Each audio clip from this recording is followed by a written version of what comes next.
morning, YouTube. This is Shannon and Angelica back again, and we're talking about our cause and effect argument paper. So this is our vlog for Ole Miss again, and my paper was on women in the workforce. And what I've learned about this is that women really have a hard time, and men have more advantages than women.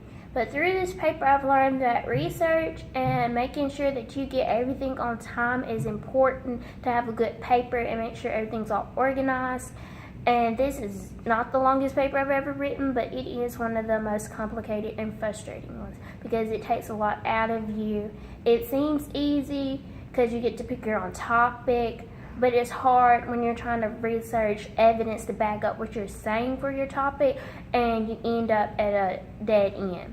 So the easiest thing about writing this paper was that I kind of had in mind what I wanted to write. The hard thing is finding the evidence, like I said again, because at some point during this whole research process, I kind of wanted to be like, I need to change my topic or something.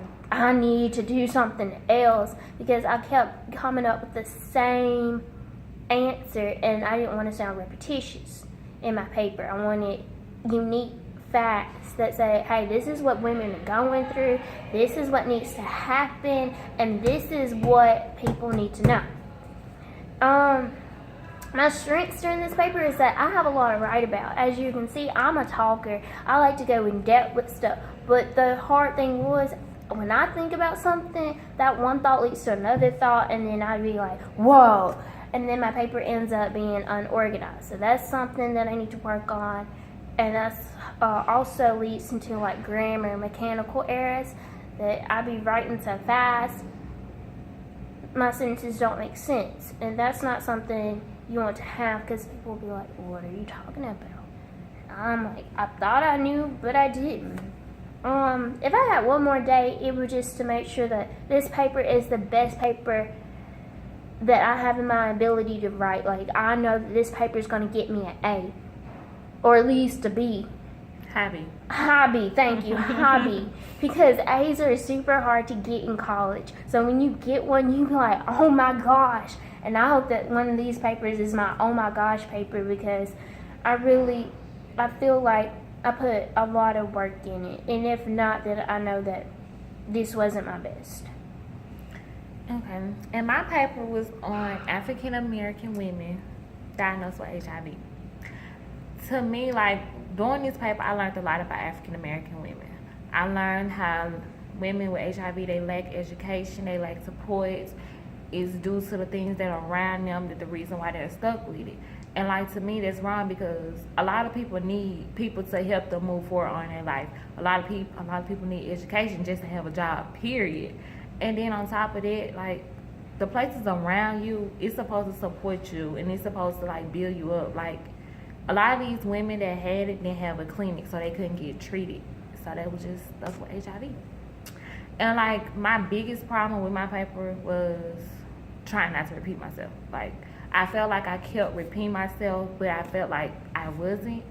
And thanks to just like my peer partner, like, she helped pointing out some of the parts that I had misplaced on. And it was a lot of research, like a lot of research. Like, I had to go from the highs and the lows just to prove my point, and I had to state my claim and be able to support my claim on top of that. My strength was probably my personal essay, with my personal paragraph. I tied it all together and reflected back on a lot of women that are coming from my hometown that has HIV. And one of my weakness was repeat myself and try not to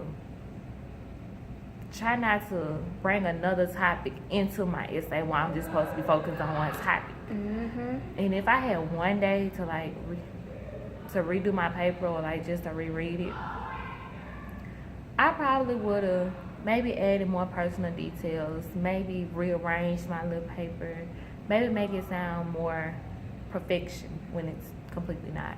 But it's the thought that counts. It's the thought that counts, not when your grade is involved. Ooh, yes. Your thought matters, but not that much. What matters is executing the prompt to it excels even your teacher's expectations. Exactly. That don't always happen. But when you think you have, and your teacher give you like the comments that say you did a fantastic job, you only had a little bit to go, that's when you know you exceeded what you thought you could do, and you made this paper the best paper you probably ever written. And then that leads to your goal being for the next paper, I want to exceed the grade that I made before.